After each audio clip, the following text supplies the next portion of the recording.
मैले mic mini नि चलाएको छु, माइक 2 नि चलाएको छु, होली ल्यान्ड नि चलाएको छु। साथसाथै मैले रिसेन्टली भाइले बाहिरबाट माइक 3 नि ल्याइदिएको छ। तर एउटा कुरा यो सामान देखेपछि मलाई एउटा कुरा थाहा भयो कि महँगो सबै गुलियो हुँदैन, सस्तो सबै नराम्रो हुँदैन भनेर।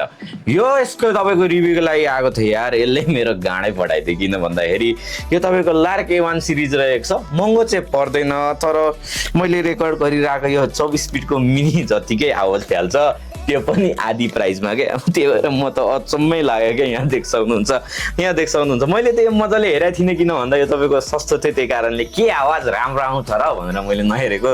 तर आवाज त राम्रो आउँदो रहेछ। साथसाथै पैसा सुनेको मै हाततिर भने यहाँ देख सक्नुहुन्छ एकदमै बवाल छ। यहाँ देख सक्नुहुन्छ यसरी नै पाउन सक्नुहुन्छ। यसरी नै तपाईँले यसमा केबल्सहरूदेखि लिएर यसमा आउने भुत्लादेखि लिएर सबै पाउन सक्नुहुन्छ। यस्तो टाइपको भुत्लाहरूदेखि लिएर सबै पाइहाल्न सक्नुहुन्छ। अझ आउँदो पनि रहेछ। साथसाथै यहाँ देख सक्नुहुन्छ कति कम्प्याक्ट साइजमा रहेको छ। यहाँ देख सक्नुहुन्छ दुईटा है। यहाँ देख सक्नुहुन्छ एउटा तपाईँले यहाँ देख सक्नुहुन्छ एउटा, साथसाथै यहाँ देख सक्नुहुन्छ दुईटा, साथसाथै यहाँ देख सक्नुहुन्छ डाइरेक्ट टाइप सी मा लाग्ने यस्तो पाउन सक्नुहुन्छ। साथसाथै यसमा स्पेशल कुरा के रहेछ थाहा छ? यसले 9 घण्टा नन स्टप खिच्नु मिल्दो रहेछ। यसले 9 घण्टा नन स्टप खिच्नु मिल्दो रहेछ। यो डिभाइस सुद्धा तपाईँले 27 घण्टा खिच्नु मिल्दो रहेछ। मैले मिनी 2 चलाएँ, यो माइक 2 चलाएँ, मिनी पनि चलाएँ, होली ल्यान्ड पनि चलाएँ।